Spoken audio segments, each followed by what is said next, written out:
مذہب ہے وہ. ہم یہ کہتے ہیں کہ اللہ کے فضل و کرم ہم تو اہل حدیث ہیں, ہم نے عقیدت سلف صالحین سے سیکھنا ہے. اگر میں تو آپ سب یہاں تک کہتا ہوں کہ اگر مجھے کوئی قرآن مقدس کی 1000 آیات بینات پیش کرے اور وہ اپنے مطلب میں بالکل واضح ہوں, یعنی وہ مسئلہ ان سے واضح طور پر ثابت ہو رہا ہو, مگر سلف صالحین نے وہ مسئلہ ان سے ثابت نہ کیا ہو یا اس کے خلاف مسئلہ ثابت کیا ہو, تو میں یہ کہوں گا کہ قرآن تو حق ہے لیکن میرا فہم صحیح نہیں, فہم محدثین یا ائمہ دین کا صحیح ہے. جی بالکل.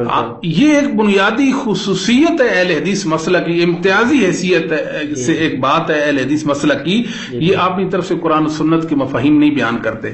ہم یہ کہتے ہیں کہ یہ روایات, یہ حدیثیں جو بخاری مسلم کی ہیں, یہ مسند احمد کی ہیں, یہ دیگر کتب حدیث میں ہیں, یہ محدثین کی ہیں. جی بالکل.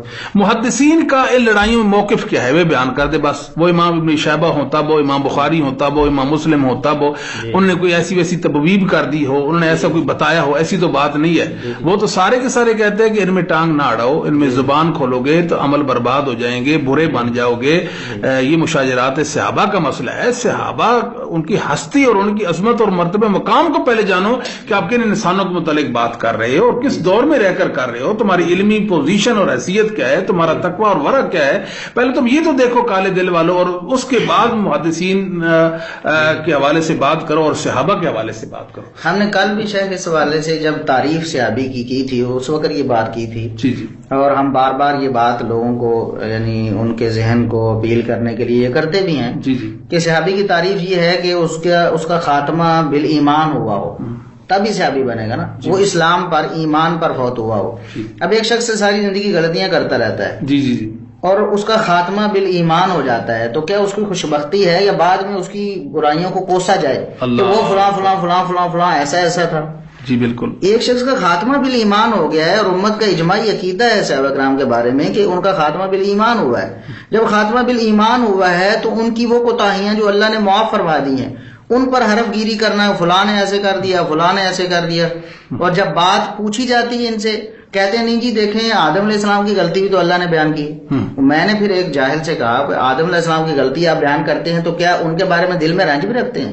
نفرت بھی پیدا کرتے ہیں لوگوں کے دل میں. آدم نے یوں کیا اور یوں برباد کر دیا ساری عمر کو, ساری دنیا کائنات کو جنت سے نکلوا دیا. دیکھو جی یہ آدم کا کردار ہے, اور یہ دیکھو جی آدم کا یہ کرتوت. اس طرح کی بات بھی کبھی کی ہے؟ ایسی کرو تو کافر ہو جاؤ گے. اب سیدنا معاویہ رضی اللہ تعالیٰ عنہ کے بارے میں اور دوسرے صحابہ کے بارے میں کہتے ہو کہ ہم تو غلطی بیان کرتے ہیں, اور ساتھ کہتے ہو ہم دل میں رنج رکھتے ہیں. لعنت ہے ایسے لوگوں پر جو صحابہ کرام کے بارے میں دل میں رنج رکھتے ہیں. ان کو اپنے یعنی ایمان تو پہلے ہی ان کا برباد ہو چکا ہے, انہیں اپنے آخرت کی فکر کرنی چاہیے اور مرنے سے پہلے توبہ کرنی چاہیے. اور امام الاجری ہیں رحمت اللہ علیہ, جن کی کتاب الشریعہ ہے, اہل سنت کے عقائد پر لکھی گئی بے مثال کتاب ہے.